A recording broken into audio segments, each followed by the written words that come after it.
Kamu bingung mau belajar keislaman tapi terkendala jarak dan waktu? Atau kamu bingung mau belajar keislaman tapi yang ringkas dan mudah dipahami? Nah, kami tahu solusinya.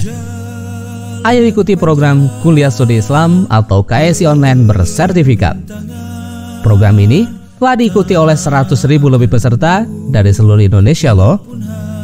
Dan program ini 100% gratis. Kenapa sih kamu harus bergabung di program Kuliah Studi Islam atau KSI Online ini? Pertama, kedua, ketiga,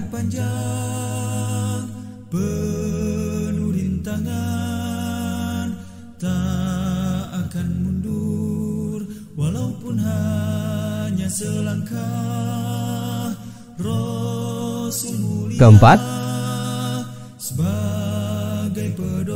kelima,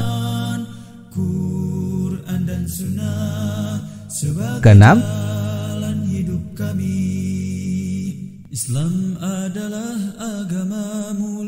dan seluruh program ini gratis. Daftar sekarang juga dengan ketik KSI, tanda pagar nama lengkap, tanda pagar kota, dan kirim melalui nomor WhatsApp berikut ini. Ayo tunggu apa lagi? Daftar segera di program Kuliah Studi Islam atau KSI Online. Masya Allah, menarik bukan? Bagi kamu yang ingin belajar keislaman tapi terkendala jarak dan waktu, dan yang ingin belajar keislaman tapi yang ringkas dan mudah dipahami, Kuliah Studi Islam atau KSI Online solusinya.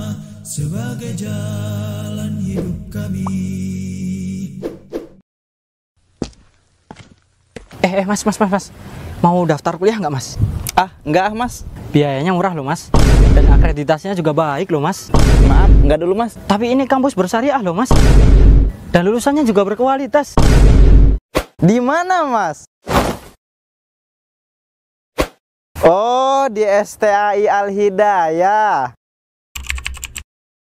Tak akan mundur walaupun hanya selangkah.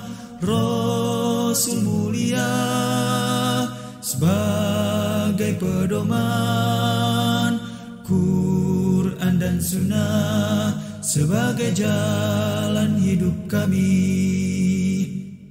Ikhwati fiddin ahibba azani Allah wa iyyakum. Alhamdulillah, di kesempatan kali ini Allah Subhanahu wa taala masih memberikan kita nikmat iman dan Islam serta kesehatan, sehingga di kesempatan yang insya Allah penuh berkah ini kita masih dapat berkumpul untuk bersama-sama kembali menjalani salah satu dari kewajiban kita, thalabul ilm.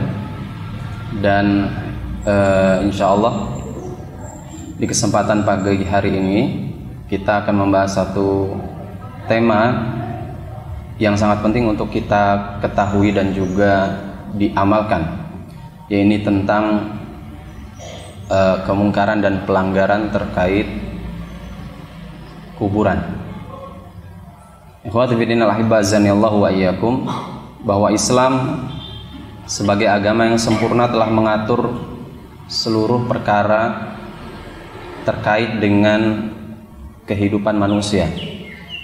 Nah, salah satu yang kemudian diatur dengan sangat detail oleh Islam adalah terkait dengan perkara kuburan atau tempat di mana orang-orang muslim atau manusia yang meninggal kemudian ditanam dan dikuburkan. Bagaimana kemudian Islam mengatur apa saja hal-hal yang memang tidak diperkenankan, bahkan dilarang dan merupakan pelanggaran yang tidak boleh kita lakukan kepada kuburan.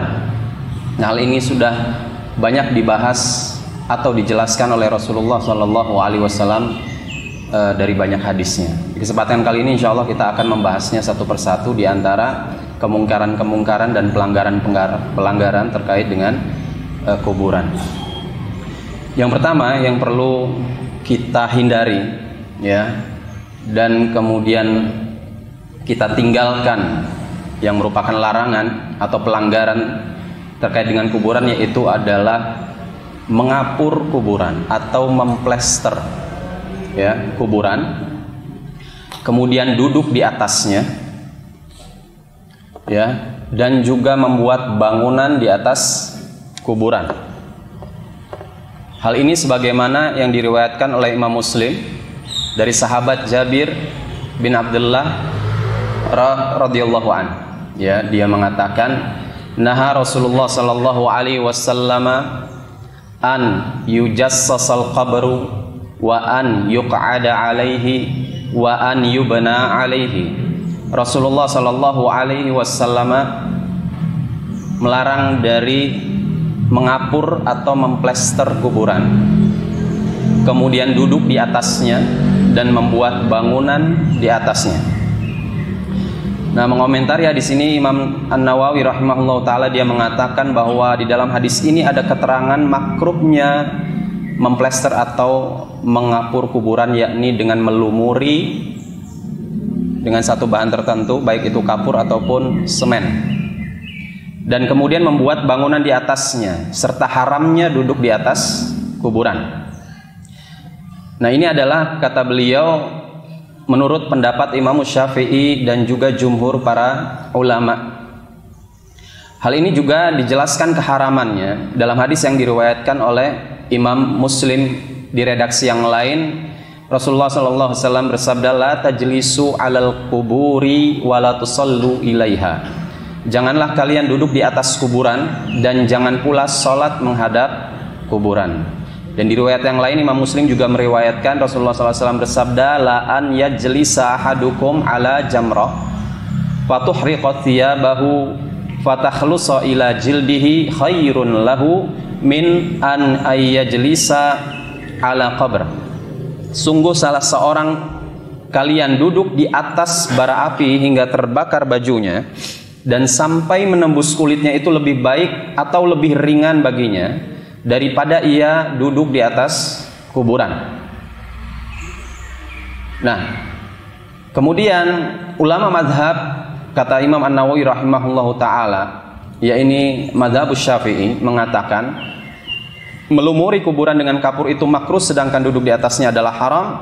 Demikian pula bersandar kepadanya atau bertumpu kepadanya, maksudnya bersandar atau bertumpu kepada kuburan. Ini menurut madhab Syafi'i rahimahullah ta'ala, ya. Adapun kemudian membuat bangunan di atasnya, maka Imam Syafi'i atau madhab Syafi'i membagi dua di sini. Kalau seandainya tanah kuburan itu adalah milik orang yang membangun, maka hukumnya makruh dibangun bangunan di atas kuburan tersebut, ya. Sedangkan jika itu di pekuburan umum, maka hukumnya haram. Maksudnya ini bukan tanah milik personal tertentu, tapi milik, sudah menjadi wakaf untuk kuburan. Maka kemudian membangun bangunan di atas kuburan itu hukumnya menjadi haram, ya. Demikian ini ditegaskan oleh Imam Syafi'i dan juga ulama madhab Asy-Syafi'i rahimahullahu ta'ala, ya. Dan komentar Imam Syafi'i di dalam kitab Al-Um, dia menyatakan bahwa aku melihat para imam di Mekah memerintahkan apa saja yang dibangun di atas kuburan itu agar dirobohkan atau diratakan. Dan perintah ini sebagaimana yang Rasulullah SAW perintahkan tentang meratakan atau merobohkan bangunan yang ada di atas kuburan, yaitu yang diriwayatkan oleh Imam Muslim. La tada'atin salan illa tomastahu wala qabaran musyrifan illa sawaitahu. Jangan kalian biarkan gambar makhluk bernyawa kecuali kalian lenyapkan, dan jangan pula kuburan yang ditinggikan, yakni dengan bangunan, kecuali engkau ratakan. Nah, itu tiga hal yang kemudian dirangkum dalam satu hadis Nabi SAW, bahwa mengapur atau memplester kuburan, duduk di atasnya dan membuat bangunan di atasnya adalah perkara yang dilarang, seputar makruh sampai dengan haram. Nah, kemudian menulis atau membuat tulisan, ya, di kuburan dan juga menginjak kuburan. Kalau tadi duduk secara spesifik, dan ini menginjak kuburan. Ini pun adalah hal yang dilarang sebagaimana yang diriwayatkan, hadis yang diriwayatkan oleh Imam At-Tirmidzi ya dengan sanad hasan dari sahabat Jabir bin Abdullah radhiyallahu an, dia mengatakan nahan Nabi sallallahu alaihi wasallam an tujassasal kubur wa an yuktaba 'alaiha wa an yubna 'alaiha wa an tuta'a. Nabi sallallahu alaihi wasallam melarang dari memplestek kuburan, menulisinya, membuat bangunan di atasnya, dan juga menginjaknya. Di sini ada komentar yang disampaikan oleh Syekh Al-Mubarakfuri rahimahullah ta'ala. Dia mengatakan bahwa Syekh Abu Thayyib As-Sindi rahimahullah mengatakan dalam Syarah At-Tirmidzi, dia mengatakan dimungkinkan larangan menulis kuburan ini mutlak larangannya, yaitu meliputi tulisan apa saja, baik itu nama orang yang dikubur dan tanggal wafatnya, atau menulis sesuatu dari ayat Al-Quran, entah lafaz basmalah atau yang lainnya, ada surah Yasin atau ayatul kursi misalkan, atau nama-nama Allah Subhanahu wa taala yang semisal dalam rangka tabarruk atau mencari keberkahan. Karena dimungkinkan tulisan nama-nama Allah dan ayat Al-Qur'an itu terinjak atau terjatuh ke tanah sehingga jatuh di bawah kaki. Ya, maka di sini berlaku larangan secara mutlak menurut Abu Thayyib As-Sindi. Kemudian Imam Al-Hakim, nah ini beliau berkomentar juga di dalam Al-Mustadrak, ya, hadis ini sanadnya sahih tetapi amalan yang berjalan itu tidak berdasar atasnya. Karena faktanya para imam kaum muslimin dari timur sampai barat, nama mereka tertulis di atas kuburan mereka. Ini adalah sesuatu yang diambil oleh generasi khalaf dan juga generasi salaf. Ini menurut Imamul Hakim. Cuman pendapat ini kemudian dibantah oleh Imam Az-Zahabi, ya, bahwa perbuatan yang semacam itu bisa jadi dilakukan karena mereka belum mendapatkan hadis tentang larangan menulis di atas kuburan. Karena memang pada waktu itu masih masa-masa periwayatan hadis. Jadi bisa jadi satu ulama belum mendapatkan hadis spesifik ya tentang larangan menulis kuburan tersebut, ya, sehingga mereka kemudian ya masih menulis nama-nama para ulama, dan memang itu terjadi ya di masa-masa zaman tersebut. Maka Imam Az-Zahabi menyatakan bahwasannya bisa jadi mereka melakukannya karena mereka belum mendapatkan hadis tersebut. Tetapi secara umum kemudian melihat teks hadis yang diriwayatkan oleh Imam Tirmidzi tadi bahwa menulis di atas kuburan ya bentuk apapun, maka ini kebanyakan para ulama melarang hal tersebut, ya, melarang hal tersebut. Wallahu a'lam bishawab. Kemudian juga terkait dengan menginjak kuburan, ya. Maka di sini hukum asalnya adalah terlarang, ya, atau haram. Kecuali menurut Al-Qari, ya, Imam Al-Qari, dia menyatakan menginjak kuburan karena kebutuhan ziarah ini perlu dibahas. Artinya, ya, menginjak kuburan kalau misalkan ada kebutuhan, misal seorang yang bertugas untuk menguburkan mayit, ya, di awal-awal itu kan dia untuk memadatkan tanah harus menginjak-injak kuburan itu. Maka kata Imam Al-Azhari, dia juga mengatakan kalau menginjak karena kebutuhan semisal ziarah atau mengubur mayit, maka tidak makruh atau tidak terlarang terkait dengan menginjak kuburan. Tapi kalau dengan sengaja kuburan sudah jadi, sudah beres gitu ya, kemudian sengaja menginjak kuburan tersebut, maka ini hukum asalnya adalah makruh, ya, dan kemudian juga bisa jadi haram, kecuali kalau memang tidak sengaja karena sebab ada kuburan yang sudah rata karena tidak tahu, ya. Kalau tidak tahu tidak tidak menjadi atau tidak masuk dalam larangan ini. Nah, kemudian yang selanjutnya pelanggaran ataupun kemungkaran yang harus kita hindari terkait dengan kuburan, ya, ini memberi tanah tambahan pada kuburan, ya, memberi tanah tambahan pada kuburan. Hal ini sebagaimana yang diriwayatkan oleh Imam An-Nasai dan Imam Abu Daud dari sahabat Jabir bin Abdullah radhiyallahu an. Dia mengatakan, nah Rasulullah sallallahu alaihi wasallam an yubna 'alal qabri au yuzada 'alaihi au yujassasa.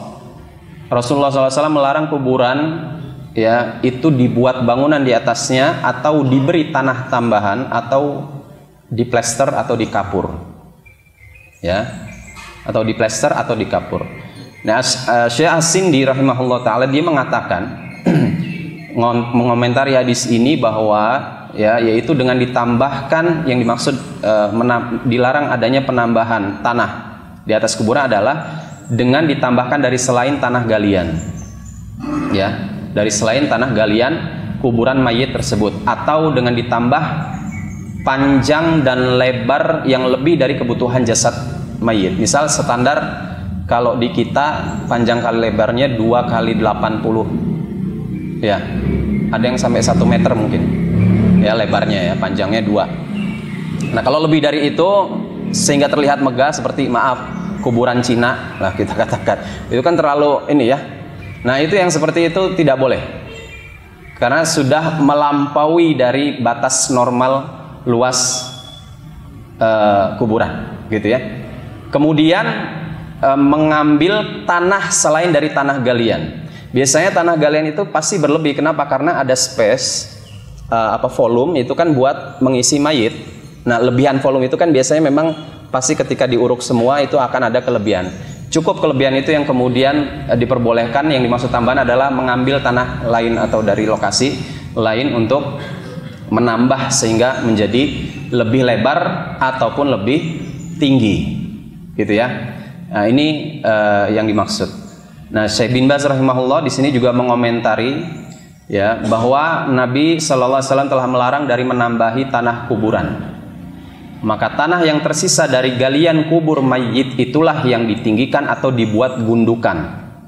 Ya, dibuat agak ini ya, gundukan. Agak muncung ya. Dibuat gundukan di atasnya sebagai tanda bahwa itu adalah kuburan. Tidak perlu didatangkan tambahan tanah ya dari tempat lain atau bata atau kerikil dari tempat yang lain. Yang benar kata beliau Syekh bin Baz rahimahullah, cukup tanah galian tersebut. Namun kata beliau boleh diletakkan di sana papan atau batu ya atau yang semisalnya sebagai tanda bahwa itu adalah kuburan.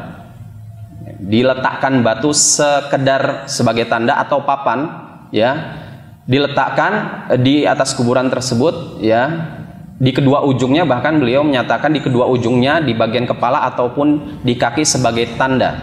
Dan tidak mengapa ditaburkan di atasnya kerikil untuk menjaga tanah kalau tujuannya supaya tanah tidak longsor, misal karena sebab hujan ya atau sebab-sebab yang lain ya. Itu tidak mengapa ya, sekedarnya ya agar menjaga tanah tidak longsor ya. Perkataan Anas ibnu Malik radhiyallahu an, dia mengatakan anna Rasulullah sallallahu alaihi wasallam a'lama qabra Utsman bin Maz'un bi sakhratin. Sesungguhnya Rasulullah sallallahu alaihi wasallam menandai kuburan Utsman bin Maz'un ya, ini salah seorang sahabat dengan batu. Jadi Rasulullah SAW, ini hadis riwayat Ibnu Majah, ya menandai kuburan salah seorang sahabat yang namanya Utsman bin Maz'un dengan batu. Maka atas dasar hadis ini meletakkan batu sebagai tanda ya, maka itu diperbolehkan. Nah, kemudian yang keempat ya adalah bercampur atau mencampur kuburan kaum muslimin dengan kuburan orang-orang kafir dalam satu wilayah atau satu lahan ya, demikian. Ini pun dilarang atau bagian dari pelanggaran ataupun kemungkaran yang harus dihindari ya. Hal ini sebagaimana yang diriwayatkan oleh Imam Abu Daud, Imam An-Nasai dan juga Ibnu Majah dari Bashir bin Khassasiyah radhiyallahu an. Dia mengatakan, bainama ana umashi Rasulullah sallallahu alaihi wasallam marra bi quburil musyrikin faqal laqad sabaqa haula'i khairan katsira salatan thumma marra bi kuburil muslimin faqal laqad adraka haula'i khairan katsira. Ketika saya sedang berjalan bersama Rasulullah SAW, kami melewati kuburan orang musyrik atau orang kafir, lalu beliau bersabda 3 kali, mereka telah terluput dari banyak kebaikan. Kemudian beliau melewati kuburan kaum muslimin, kemudian beliau juga bersabda mereka telah mendapatkan banyak kebaikan. Nah, dari sini Imam Ibnu Hazm rahimahullah ta'ala dia mengatakan kaum muslimin sejak zaman Rasulullah SAW mereka tidak memakamkan muslim bersama dengan orang-orang musyrikun. Dari hadis tadi dinyatakan bahwasannya Rasul melewati kuburan kaum musyrikin dan kemudian melewati kuburan kaum muslimin. Ini menandakan adanya wilayah yang terpisah antara kuburan kaum musyrikin dan juga kuburan kaum muslimin. Jadi dari dulu itu sudah kemudian diberlakukan ya oleh Rasulullah Shallallahu Alaihi Wasallam. Juga apa yang dikomentari oleh Imam An-Nawawi rahimahullahu taala, dia mengatakan bahwa ulama mazhab Syafi'i sepakat bahwa orang Islam tidak boleh dimakamkan di kuburan orang kafir dan juga orang kafir tidak boleh dimakamkan di kuburan kaum muslimin. Mungkin realita kalau di kita masih ada kuburan umum, ya, yang itu berlaku untuk siapapun, baik muslim ataupun kafir. Maka sebisa mungkin ketika ada salah seorang anggota keluarga yang meninggal, kita mencari wilayah pekuburan yang khusus kaum muslimin untuk keluarga kita. Ya, karena memang realita di lapangan mungkin di sebagian daerah sangat sulit untuk mencari kuburan yang khusus ya, yang khusus kaum muslim. Walaupun memang Indonesia mayoritas kaum muslimin, tapi ada kuburan-kuburan yang kemudian itu dijadikan pekuburan umum. Jadi bercampur antara kuburan orang-orang kafir dengan orang-orang muslim, dan itu terlarang. Nah, kemudian yang selanjutnya yang kelima ya, salah satu dari kemungkaran atau pelanggaran terkait dengan kuburan yaitu memakai sendal di area pekuburan yang hukumnya dihukumi kata para ulama adalah makruh. Nah, ini hadis riwayatkan dari Abu Daud, An-Nasai dan Ibnu Majah. Dari Bashir bin Khassasiyah radhiyallahu an, dia mengatakan wahanatu min Rasulillah sallallahu alaihi wasallam nadhratun fa idza rajulun yamshi fil quburi alaihi na'lan. Ya, ketika Rasulullah sallallahu alaihi wasallam memandang tiba-tiba ada seorang laki-laki yang berjalan di antara kuburan-kuburan dengan memakai 2 sendal. Faqal ya sahiba as-sibatiyataini waihaka alqi sibatiyataika. Fanadhara ar-rajul falamma arafa Rasulullah sallallahu alaihi wasallam khala'ahuma farama bihima. Jadi Rasulullah pada suatu saat melihat ada seorang laki-laki yang berjalan di kuburan dengan memakai sendal, kemudian beliau menegur, memanggil laki-laki tersebut, "Hei, orang yang memakai 2 sendal sibetiyah." Sendal sibetiyah ini sendal yang terbuat dari kulit yang disamak. Namanya sibetiyah, dikenal saat itu. Jenisnya sibetiyah. Lepas kedua sendal sibetiyah Anda.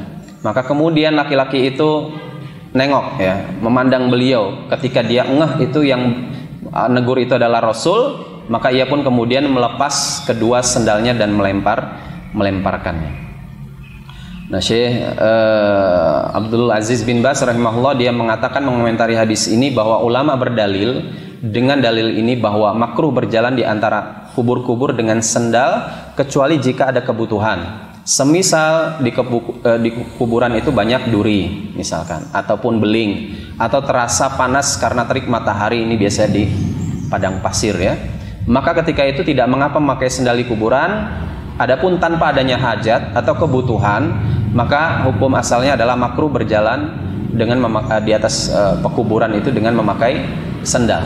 Nah, ini juga bagian dari adab ya, adab ketika kita memasuki lahan pekuburan. Sekali lagi, kalau tidak ada hajat karena khawatir terluka karena ada banyak duri ataupun beling ya, atau karena panas lahannya, maka hukum asalnya adalah melepas sendal. Kecuali ada hajat, maka tidak mengapa menggunakan sendal di kuburan. Nah, kemudian yang selanjutnya yang keenam, bahwa salah satu dari pelanggaran ataupun kemungkaran yang terjadi seputar kuburan yaitu menjadikan kuburan sebagai masjid, sebagai masjid yang kemudian dilaksanakan sholat di area kuburan itu atau menghadap kuburan. Nah, dikecualikan adalah sholat jenazah karena ada hadis khusus terkait dengan sholat jenazah di area pekuburan. Nah, di sini Imam Muslim rahimahullah taala dia meriwayatkan dari Jundub ibni Abdullah al-Bajali radhiyallahu an, ya, bahwa aku mendengar Rasulullah SAW mengatakan atau bersabda, ala wa inna man kana qablakum kanu yattakhidhuna qubur anbiya'ihim wa salihihim masajida ala fala tattakhidhul qubur masajid inni anhaakum an dzalik. Sesungguhnya umat-umat sebelum kalian dulu menjadikan kuburan para nabi dan orang-orang soleh di antara mereka sebagai masjid. Camkan oleh kalian, jangan kalian menjadikan kuburan sebagai masjid. Aku benar-benar melarang kalian dari perbuatan tersebut. Kemudian juga apa yang diriwayatkan dari Imam Bukhari dan Muslim dari Bunda Aisyah radhiyallahu anha, dia mengatakan Rasulullah SAW bersabda pada saat kondisi sakit yang menjadikan beliau tidak bisa berdiri, yaitu sabdanya, la'anallahul yahuda wan nasara ittakhadhu qubur anbiya'ihim masajida. Allah melaknat orang-orang Yahudi dan Nasrani karena mereka telah menjadikan kuburan para nabi mereka sebagai masjid atau tempat ibadah atau tempat sholat. Qalat, kemudian ibunda Aisyah berkata, falaula dzaka ubariza qabruhu ghaira annahu khusyya an yuttakhadha masjida. Kalau bukan karena kekhawatiran kuburan beliau sallallahu alaihi wasallam dijadikan masjid, niscaya kuburan beliau akan dikuburkan di luar rumah. Ya, hanya saja karena dikhawatirkan kuburan beliau dijadikan masjid. Jadi kata ibunda Aisyah, kalau seandainya ya tidak khawatir bahwasannya kalau kuburan Rasulullah itu akan dijadikan masjid, pasti kuburan Rasulullah akan dikubur di luar rumah. Tapi karena ada kekhawatiran itu, maka kuburan Rasulullah Shallallahu Alaihi Wasallam dikuburkan di dalam rumah, khususnya di dalam rumah ibunda Aisyah radhiyallahu anha. Kemudian juga apa yang diriwayatkan oleh Imam Bukhari dari ibunda Aisyah radhiyallahu anha juga, bahwa ibunda Ummu Habibah dan juga Ummu Salamah radhiyallahu anhuma menceritakan sebuah gereja yang mereka lihat di Habasyah yang di dalamnya terdapat gambar-gambar.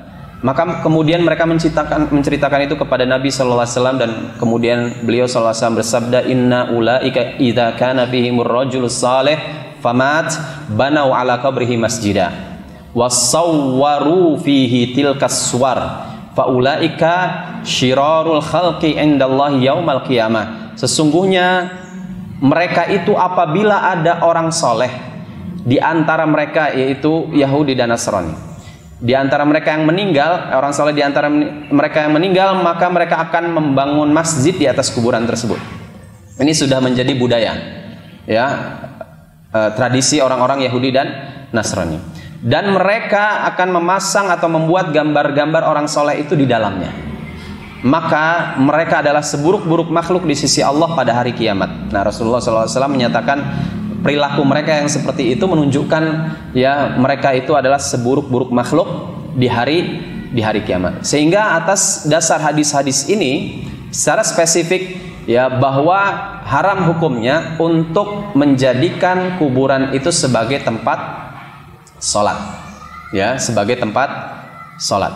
Dan sebagian realita di lapangan bahwa ada masjid-masjid yang dibangun di area pekuburan, dan itu masih masuk area pekuburan, ya, dengan aglabiah atau dengan kemakluman bahwasannya yang dibangun di atasnya terlebih dahulu pasti kuburannya, baru menyusul kemudian masjidnya. Maka kalau ada fenomena dan realita seperti ini, sholat di masjid tersebut adalah terlarang, karena hukum asalnya itu adalah area pekuburan, bukan area masjid yang memang untuk ibadah. Ya, itu hukum asalnya berdasarkan hal tersebut, ya. Nah, di sini ada komentar juga, ya,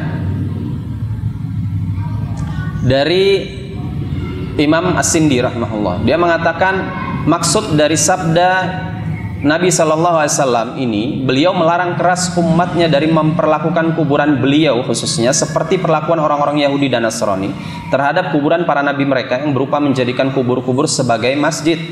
ya, entah dengan sujud kepadanya sebagai pengagungan terhadap penghuni kubur itu, atau dengan menjadikannya sebagai kiblat, yaitu arah, ya, dengan kemudian ia sholat mengarah kepada kuburan tersebut. Nah, kemudian ada hadis dari Imam Muslim, Abu Daud dan juga At-Tirmizi, di mana Rasulullah SAW bersabda, ya, dari Abu Marthad Al-Ghanawi radhiyallahu an, la tajlisu 'alal kuburi wa la tusallu ilaiha. Jangan kalian duduk di atas kuburan dan juga jangan pula kalian salat menghadap kuburan. Jadi salat menghadap kuburan secara langsung, ya. Ini biasanya terjadi pada tadi, ya, masjid-masjid yang bisa jadi, ya, di sekeliling masjid atau bahkan di dalam masjid tersebut terdapat kuburan. Walaupun kemudian para ulama, ya, khususnya Syekh Muhammad bin Shalih Al-Utsaimin di sini membagi secara rinci tentang kasus seperti ini. Kalau misalkan tadi kasusnya adalah yang pertama kali bangun di situ adalah adanya kuburan terlebih dahulu, baru dibangun masjid kemudian, berarti masjid adalah belakangan, maka terlarang secara mutlak sholat di dalamnya. Tetapi kemudian kasusnya, kalau misalkan ini masjid terlebih dahulu dibangun, kemudian baru ada orang meninggal, dikuburkan, entah itu di dalam masjid atau masuk dalam area masjid atau di pelataran masjid sekelilingnya, maka di sini harus dirinci, kata Syekh Muhammad bin Shalih Al-Utsaimin, ya, dengan catatan yang sangat ketat, ya, sah sholat orang di masjid tersebut kalau kemudian dia tidak menghadap kuburan di arah kiblatnya. Jadi kalaupun ada di dalam, maka dia harus bergeser ke kanan atau ke kiri agar dia tidak menghadap kuburan secara tepat gitu, ya, di depannya gitu. Nah, ini sebagaimana yang kemudian terjadi sekali lagi, bagaimana kuburan Rasulullah SAW akibat dari perluasan yang diinstruksikan pada masa Khalifah Walid bin Khalid, ya, beliau menginstruksikan kepada Umar bin Abdul Aziz untuk mengadakan perluasan dan kemudian memasukkan kuburan Rasulullah SAW ke dalam area masjid, walaupun saat itu sudah ditentang oleh para ulama, ya, bahwasanya para ulama mayoritas menentang hal tersebut, tetapi Al-Wali tetap melaksanakan dan menginstruksikan hal tersebut sehingga terjadilah dan fenomenanya sampai sekarang ini, ya. Nah, itu kan asalnya, kata Syekh bin Baz rahimahullah dan juga Syekh Muhammad bin Shalih Al-Utsaimin menyatakan bahwa Rasulullah SAW itu dikubur pada asalnya adalah di dalam rumah Ibunda Aisyah. Jadi bukan di dalam Masjid Nabawi dari awal itu. Nah, karena ada perluasan itu, maka masuklah kuburan Rasul ke dalam Masjid Nabawi. Nah, kalau sudah kasusnya seperti ini, maka larangan untuk kemudian sholat di Masjid Nabawi dengan menghadap ke kuburan Rasul itu tetap terlarang. Ya, maka dari itu kuburan Rasul dibuat sedemikian rupa tembok-temboknya, ya, presisi, sehingga ketika orang sholat tidak langsung menghadap kuburan Rasul. Ini yang terjadi. Ya, dan kemudian Syekh bin Baz juga menegaskan bahwasannya peristiwa atau kasus dari kuburan Rasul yang masuk ke dalam pelataran masjid ini tidak bisa dijadikan sebagai argumen atau dalih untuk kemudian menguburkan mayat-mayat, entah itu orang soleh atau yang lainnya, ya, di dalam masjid, karena itu adalah kasus merupakan merupakan pelanggaran yang kemudian dipaksakan saat khalifah saat itu memimpin. Maka ini tidak bisa dibenarkan secara syariat. Tetapi, ya, kenapa kemudian itu tidak dibongkar lagi? Karena ini masalah fitnah yang lebih besar kalau kuburan Rasul kemudian dikeluarkan lagi dari Masjid Nabawi yang sudah kemudian diperluas sedemikian megahnya. Jadi itulah kemudian hal ini, kata beliau, tidak bisa dijadikan sebagai dalil. Karena itu pun bukan dalil, karena Rasulullah SAW di berbagai hadisnya menyatakan larangan untuk menjadikan kuburan itu sebagai masjid yang dimana ditegakkan sholat di dalamnya, dan juga kemudian atau, ya, sholat menghadap kuburan tersebut, menjadikan kuburan sebagai kiblat. Dan terakhir, salah satu dari pelanggaran juga dan juga kemungkaran, yaitu menjadikan kuburan sebagai tempat kunjungan, ya, atau perkumpulan Aid yang disebut adalah Aid ya secara rutin. Nah, ini disabdakan oleh Rasulullah SAW sebagaimana diriwayatkan oleh Imam Abu Daud ya dari sahabat Abu Hurairah radhiyallahu an. Rasulullah SAW bersabda, la taj'alu buyutakum qubura wa la taj'alu qabri aidan wa sallu alayya fa inna salatakum tablughuni haitsu kuntum. Jangan kalian jadikan rumah kalian sebagai kuburan dan jangan kalian jadikan kuburku sebagai aid, yaitu tempat kunjungan yang dikunjungi secara rutin, entah tahunan, entah bulanan, entah pekanan, ya entah harian. Intinya Aid berulang-ulang terus, dikunjungi secara rutin. Dan kemudian Rasulullah menekankan sesungguhnya salawatlah wasallu alayya. Ya, salawatlah kepadaku, sesungguhnya salawat kalian akan sampai kepadaku tablughuni haitsu kuntum, di mana saja kalian berada. Jadi nggak usah capek-capek untuk bersalawat kepadaku mengunjungi kuburan aku, maksudnya demikian. Ya, pasti salawat itu akan Allah sampaikan kepadaku, ya, dan itu yang disabdakan oleh Rasulullah Sallallahu Alaihi Wasallam. Ya, Ibnu Taimiyah rahimahullah taala dia mengatakan bahwa makna hadis ini, janganlah kalian mengosongkan rumah dari sholat, doa, dan membaca Quran sehingga menjadi kuburan. Kemudian Nabi SAW memerintahkan agar juga mengerjakan ibadah di rumah-rumah dan melarang mengerjakan di kuburan karena bukan tempat ibadah. Ini kebalikan dari apa yang dikerjakan oleh orang-orang musyrik dari kalangan Nasrani atau orang-orang yang meniru-niru mereka dari kalangan umat ini. Dan kata Aid menurut beliau adalah istilah untuk sesuatu yang berulang-ulang, yang berupa perkumpulan tahunan yang dibiasakan untuk berulang lagi setiap tahun dan setiap pekan atau setiap bulan dan yang semisal itu, kata Ibnu Taimiyah rahimahullahu taala. Ya, jadi sekali lagi, kalaulah seandainya, ya, ini yang diperbolehkan, niat kita kemudian untuk ke Madinah itu semata-mata adalah untuk ziarah ke Masjid Nabawi, bukan ke kuburan Rasul Sallallahu Alaihi Wasallam. Nah, ini yang harus diinikan. Kalau kemudian niatnya hanya untuk ke kuburan Rasul, nah ini yang disalah nih. Kalau misalkan setiap umroh ataupun setiap haji bahkan gitu ya, niatnya kemudian ke daerah Madinah itu untuk menziarahi kuburan Rasul, bukan untuk sholat di Masjid Nabawi, maka ini yang salah, karena ada hadis Rasulullah SAW yang menyatakan janganlah kalian mengadakan safar atau perjalanan jauh kecuali ke 3 masjid, ya, yaitu Ka'bah, Baitullah, Makkah Al-Mukarramah, dan kemudian Masjidun Nabawi dan Masjidul Aqsa. Jadi bukan menyengaja untuk mengadakan safar, yaitu dalam hal ini mungkin haji ya ataupun umroh, itu untuk mengunjungi atau berziarah ke makam Rasul. Nah, ke makam Rasul itu hanya bagian, ya, dari ketika kita mengunjungi Masjid Nabawi, maka salah satu bagian dari adab adalah mengunjungi mengunjungi makam Rasulullah dan juga 2 orang sahabat yang ada di sekitar. Nah, itu yang dimaksud. Maka dari sini berlaku sekali lagi larangan untuk menyengaja mengunjungi khusus kuburan Rasulullah Sallallahu Alaihi Wasallam, dan itu kemudian diulang secara rutin, ya, menjadi Aid, sehingga tempat kuburan Rasul itu menjadi Aid, sebagaimana ini juga dilakukan oleh orang-orang sekali lagi Yahudi dan Nasrani. Ya, maka di sini berlaku larangan untuk tasyabbuh bil kuffar di dalam hal memperlakukan kuburan. Pertama, menjadikan kuburan sebagai masjid. Yang kedua, menjadikan kuburan sebagai Aid, tempat Aid, berkumpulnya orang-orang secara rutin untuk kemudian menziarahi, ya, secara khusus. Ya, ini juga berlaku bukan hanya kepada kuburan Rasul, tapi kepada kuburan-kuburan yang lain, ya, dengan